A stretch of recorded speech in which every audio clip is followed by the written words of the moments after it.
आप देखो सभी जानते हो अपने मैथमेटिक्स का सबसे इम्पोर्टेंट और टफ भी कह सकते से वो अपना पार्ट है समाकलन। तो अब अपन इस वीडियो में सारी कंप्लीट समाकलन के बारे में चर्चा करेंगे। तो सबसे पहले देखते हो कुछ बेसिक फॉर्मूले देखते हैं इसके। तो मोस्ट इम्पोर्टेंट जो आपके पास फॉर्मूले हैं उसकी चर्चा करते हैं अपन। जी देखो सबसे पहले अपन बात करेंगे जो समाकलन है वो अवकलन जैसे अवकलन का थोड़ा सा अपोजिट होता है। जैसे मैं जनरल सा बताऊं जैसे d upon dx sin x है तो sin x है d अपॉन dx का मतलब अवकलन। तो sin x का जो अवकलन है वो होता है cos x। मैं थोड़ा सा इसको ऐसे भी लिख सकता हूं d sin x बराबर cos x dx। इसको मैंने इधर ट्रांसफर कर दिया। जब दोनों और मैंने इसको समाकलन किया तो d से तो समाकलन कैंसिल हो जाता है। तो sin x बराबर cos x dx। इसका मतलब है cos x का जो समाकलन होता है वो sin x होता है। इसी प्रकार मैं देख सकता हूं d अपॉन dx और ये हो गया आपके पास cos x। cos x का जो अवकलन होता है वो होता है माइनस का sin x। इसको आप इधर लेके जाओगे तो d cos x बराबर माइनस sin x और dx। वही दोनों और जब हम इंटीग्रेशन करेंगे तो ये d तो कट जाएगा cos x dx। cos x बराबर माइनस sin x और dx। ये माइनस आप इधर भी लिख सकते हो क्योंकि मैथ में x बराबर माइनस वाई और माइनस एक्स बराबर वाई एक ही बात होती है। दोनों पदों को यदि माइनस से मल्टीप्लाई किया जाए तो ये बन जाता है आपका। तो इसका मतलब है कि समाकलन जो है वो अवकलन का ही एक पार्ट है। कुछ चर्चा करते हैं हम फिर भी कुछ फॉर्मूले लिख देते हैं जो नोटेशन में आप याद रखना। जैसे समाकलन ऑफ e की पावर x dx। तो e की पावर x का जो समाकलन होता है वो e की पावर x होता है और प्लस c। जहां ये जो प्लस c है इसे बोलते हैं समाकलन नियतांक। समाकलन नियतांक इंटीग्रेशन कांस्टेंट। सेकंड है sin x dx। sin x का होता है minus cos x plus c। अगली बात करें हम cos x का जो समाकलन होता है वो होता है sin x plus c। tan x का होता है log sec x plus c। cot x का होता है log sin x plus c। 6 का होता है आपके पास sec x dx log sec x plus tan x। और भी बहुत सारे फॉर्मूले हैं जो आपकी बुक में सारे लिखे हुए हैं। अब जनरल सी बात है कि उन सारे फॉर्मूले को हम यहाँ रिवाइज नहीं कर सकते। एग्जाम टाइम आने वाला है और इतना समय है नहीं कि हम फॉर्मूले पूरे लिखवा सकें। फिर भी मैक्सिमम जो इंपॉर्टेंट फॉर्मूले वो साथ के साथ आपको लिखा दिए जाएंगे। अब जैसे और फॉर्मूले बात करते हैं जैसे x की पावर n dx। तो इसका हो गया आपका x की पावर n प्लस 1 बटा n प्लस 1 प्लस c। कुछ एग्जांपल समझते हैं जैसे x स्क्वायर है dx है। इसका समाकलन क्या होगा देखो x की पावर n। तो x की पावर n प्लस 1 बटा n प्लस 1 और ये हो गया प्लस c। ये इसका सॉल्यूशन हो गया। कुछ और फॉर्मूले की चर्चा करते हैं जैसे sin ax dx। इसका होगा माइनस cos ax बटा a plus c।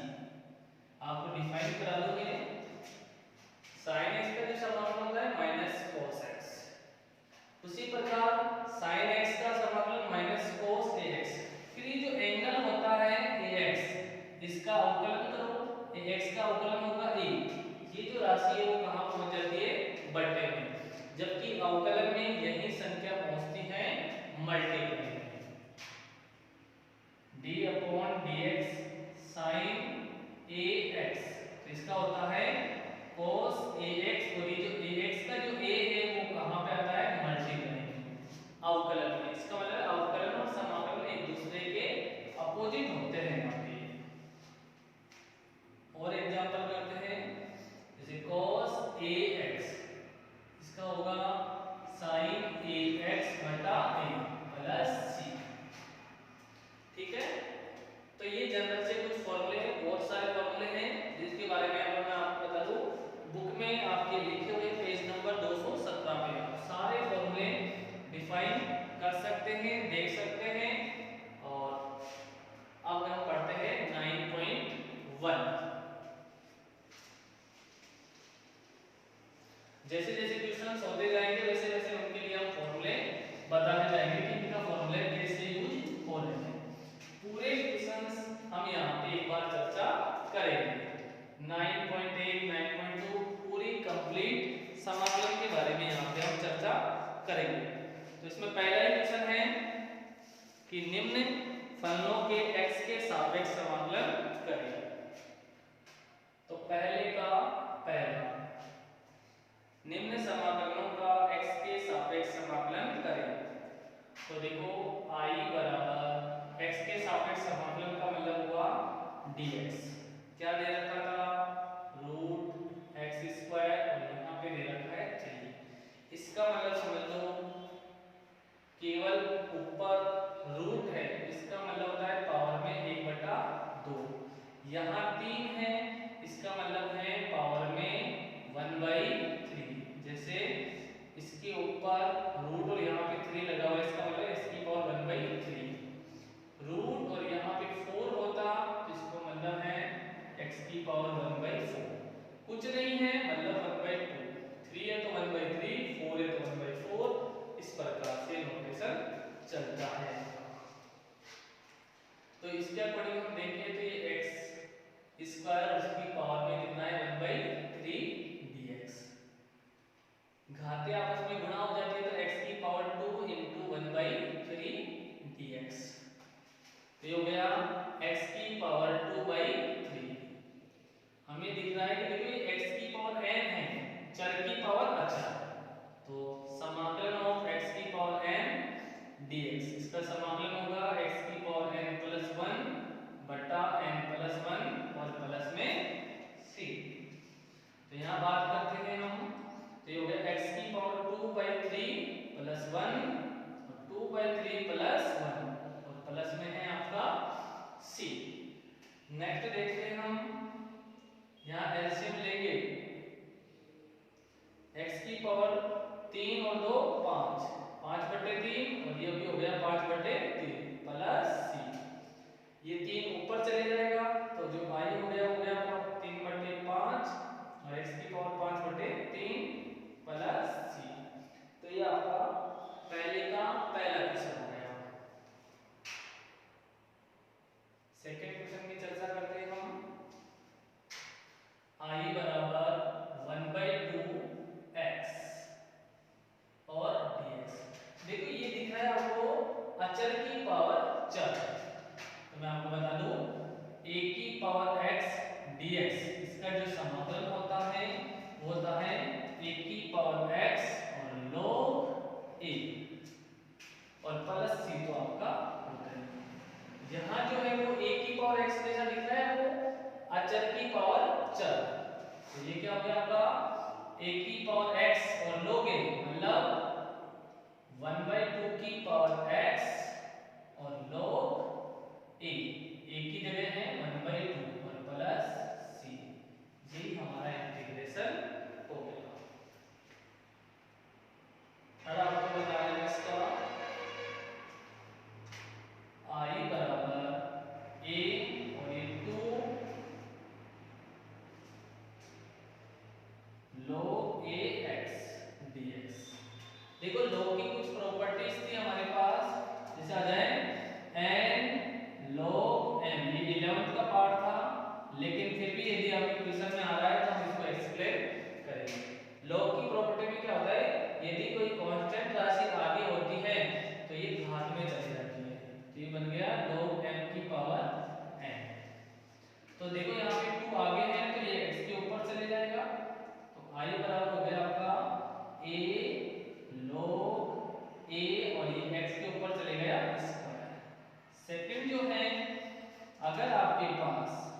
A log a x square है, ये रह गया आपका x स्क्वायर। ए के ऊपर log है और log का आधा भी a ही है, तो वो आपका पूरा 1 बन जाता है और आपके पास केवल रह गया x स्क्वायर। जैसे मैं कोई एग्जांपल से प्रूव करूं, जैसे 2 की पावर log और log का आधा भी होता 2, तो इसको मैं लिखता केवल x। तो उसी आधार पर ये पूरा तो बन गया आपका 1, तो ये हो गया आपका x स्क्वायर dx। ये फिर से x की पावर n से जो फॉर्मूला यहाँ पे लिखा हुआ है, x की पावर 2 प्लस 1 बटा 2 प्लस 1 और प्लस c। तो ये हो गया i बराबर x cube by 3 plus c। ये हमारे फर्स्ट के क्वेश्चन कंप्लीट हो गए। आगे चर्चा करते हैं हम नेक्स्ट क्वेश्चन की।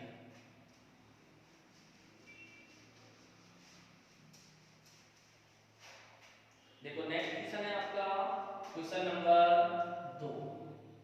हमें समाकलन करना है 5 cos x minus 3 sin x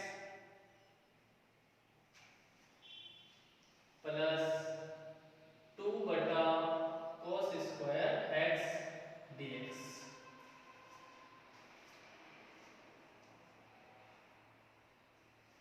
तो देखो यहाँ पे इस पार्ट को 3 अलग-अलग भागों में डिवाइड है, तो इसको हम क्या कर सकते हैं, अलग-अलग ही ले सकते हैं। 5 cos x और dx माइनस 3 sin x और dx प्लस 2 बटा cos स्क्वायर x और dx। तो ये 5 तो आ गया बाहर, cos x dx 3 भी आ गया बाहर, कांस्टेंट राशि बाहर आ गई dx प्लस 2 बाहर आ गया, ये हो गया 1 upon cos square x dx। तो 5 cos x का जो समाकलन होता है वो होता है sin x, क्योंकि समाकलन ऑफ cos x dx ये होता है आपका sin x प्लस c। समाकलन ऑफ sin x dx होता है cos x प्लस c। समाकलन ऑफ ये देखो 1 अपॉन cos स्क्वायर हो गया sec square x, sec square x का जो समाकलन होता है tan x प्लस c। तो ये हो गया 3 और sin x का हो गया minus cos x plus 2 sec square x का हो गया tan x प्लस c। तो i बराबर हो गया 5 sin x माइनस माइनस